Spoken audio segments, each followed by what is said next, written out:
롯데그룹 창업주 신격호 총괄 회장에게 후견인이 필요한가? 이에 대한 법원 판단이 이르면 이달 안에 나옵니다. 신 회장의 치매약 복용이 예방 차원인지 증상 완화 차원인지가 핵심인데 1년 가까이 계속된 신동주, 신동빈 형제의 경영권 분쟁에도 중대한 분수령이 될 것으로 전망됩니다. 경제부 신우 기자와 짚어보겠습니다. 자, 법원이 오늘 신격호 회장에게 후견인이 필요한지를 판단하는 마지막 재판을 열었는데요. 일단 이 후견인 지정, 이건 어떤 의미입니까? 네, 이 정신적으로 판단에 문제가 생겨서 업무 처리 능력이 부족한 사람을 돕는 제도입니다.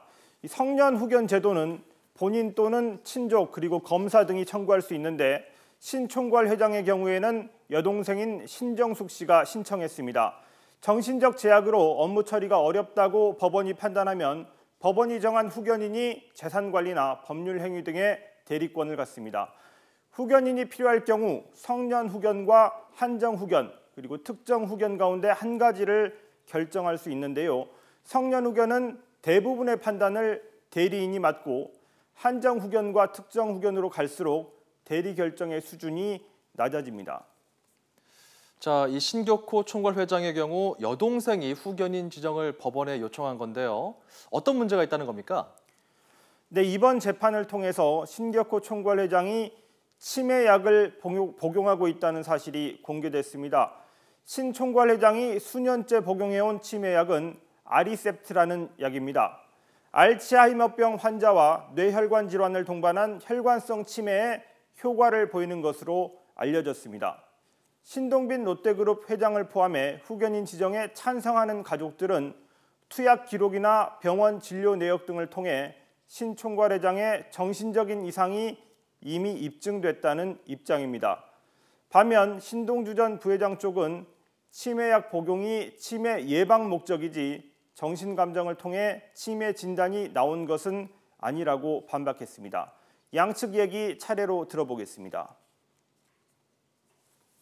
치매 판정 없이 이 고령의 사건 본인에 대해서 아마 예방 목적으로 쓴 걸로 우리는 보는데 그것만 가지고 치매다 이렇게 판정할 수는 없다는 게 충분히 지금 후견 결정이 이루어져야 되는 상태다 그렇게 생각을 하는 거죠.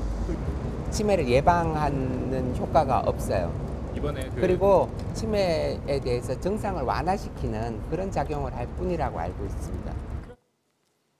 네, 이 재판 결과가 신격호 총괄 회장의 두 아들이 벌이고 있는 경영권 다툼에도 중대한 영향을 미칠 것이다. 이렇게 봐도 될까요?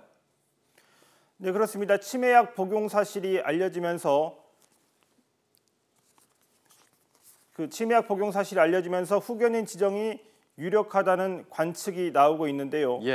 신격호 총괄 회장에게 후견인이 지정되면 이 타격을 받는 쪽은 신동주 전 부회장입니다. 그동안 아버지의 뜻이라면서 자신의 경영권을 주장하던 명분 자체가 크게 약해질 수 있습니다. 또 신격호 총괄 회장을 바로 옆에서 지키면서 사실상의 후견인 역할을 하는 것도 신동주 전 부회장인데 그 권리도 잃을 수 있습니다. 반대로 신동빈 롯데그룹 회장 입장에서는 법원이 성년 후견 지정이 필요하지 않다고 판단하면 위기에 몰릴 수 있습니다. 이 경우에는 형인 신동주 전 부회장이 신격호 총괄 회장의 판단력에 문제가 없다는 법원 판단을 더 강조하면서 그룹 안팎에서 아버지의 뜻이 큰아들인 자신에게 있다는 주장을 더욱 강화할 것으로 보입니다. 신격호 회장에 대한 후견인 지정이 있다면 정상적인 의사표시를 할 수 없다는 것을 의미하기 때문에 신동주 전 부회장에게는 불리하게 될 것이고 신동빈 회장에게는 경영권 분쟁에서 유리한 국면이 될 겁니다. 네, 법원은 앞으로 1, 2주 안에 신격호 회장에게 후견인이 필요한지를 판단할 것으로 예상됩니다. 이번 재판부의 판단이 집안 싸움의 종결로 이어질지는 두고 볼 일입니다만 앞으로 사태 전개에 중대한 분수령이 될 것으로 보입니다. YTN 신호입니다.